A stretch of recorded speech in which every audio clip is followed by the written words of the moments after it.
Today's recipe, balsamic onion jam.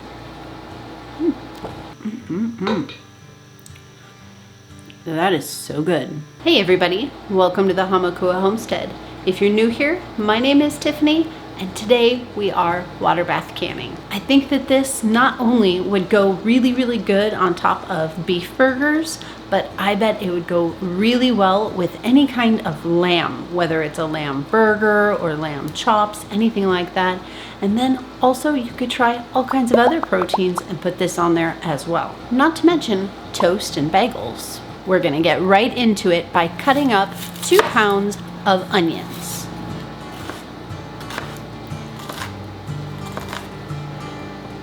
I have cut up 2 pounds of onions, weighing them after they are diced.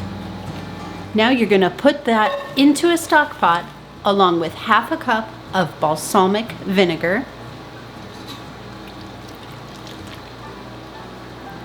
half a cup of maple syrup, 1.5 teaspoons of salt,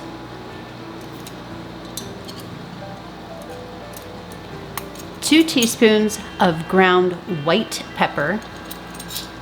I'm sure that if you didn't have white pepper, black pepper would do fine, but it will change the taste quite a bit. They're drastically different in their flavor.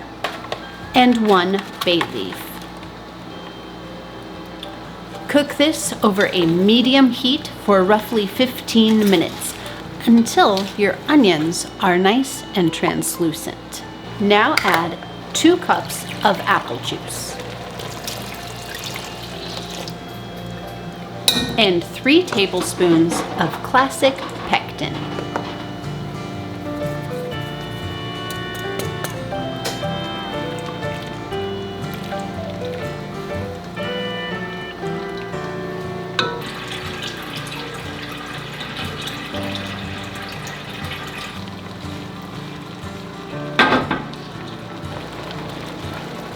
Bring this back up to a full rolling boil.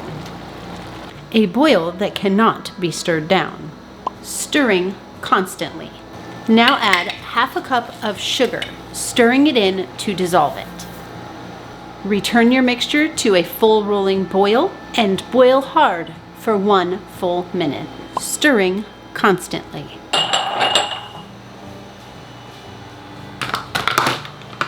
Remove it from the heat.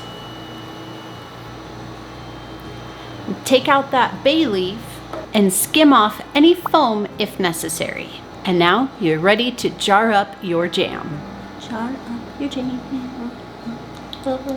We've got it off the heat. We've got our jars all ready to go. And now we're going to fill up our jars to a 1/4 inch headspace. Make sure you debubble your jars and get it down to the right level.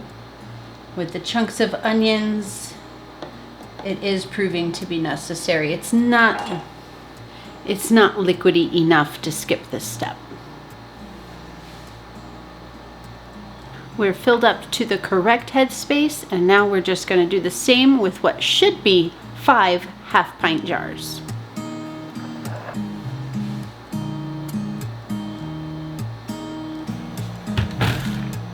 Now we want to clean the rims. We're going to do that with a paper towel and vinegar. White distilled vinegar. And get anything on there off. Any sugar, any spices, anything at all. And now you can put your lids on. When you're dealing with jams and jellies, you usually want to get through this part of the process a little bit on the quick side so that your set doesn't mess up with the temperature. It was already really hot and then it comes down and then you're going to heat it up again. You don't want to mess with that. Put your rings on and pop them into your canner.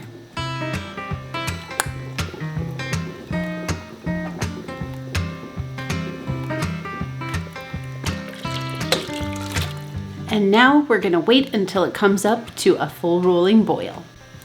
But I think we should do a taste test.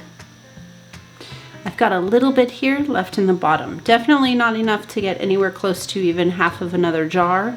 So the measurements on this recipe turned out really well, but I think we should taste it.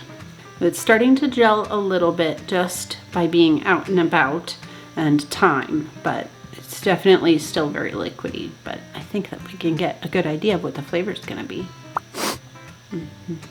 It smells divine.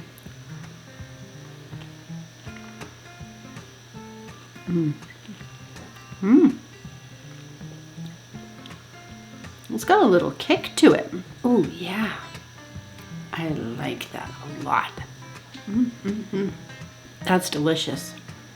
I don't know if it's a mixture maybe with the spiciness of the so much onions and then also the white pepper, but it's got a little kick to it. I was pretty surprised that. I'm pretty surprised. But man, that is so good. That's got to be one of my favorite condiments so far because it's not too sweet, for sure. And I think that it would go well on so many different things. I could imagine chicken, pork, seafood, burgers, sandwiches, put them on top of toast. The possibilities are endless. That's delicious. We're at a full boil. Now we're gonna set the timer for 15 minutes, adjusting for altitude. Time's up.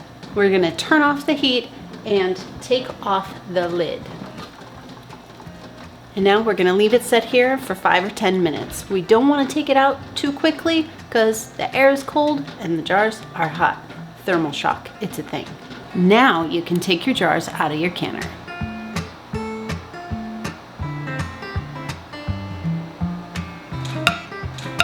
And that's all you need to do today. Tomorrow, roughly 24 hours from now, what you're gonna do is test your seals. Make sure that they are all nice and tight. Wash your jars. I like to wash my jars no matter what I've made, even if it doesn't seem messy, because sometimes underneath the rims, you'll get a mold that grows when it's been in storage for too long. On the outside, of course not on the inside, because otherwise your canning was spoiled anyway. But on the outside, sometimes it can get moldy if you leave food particles on there.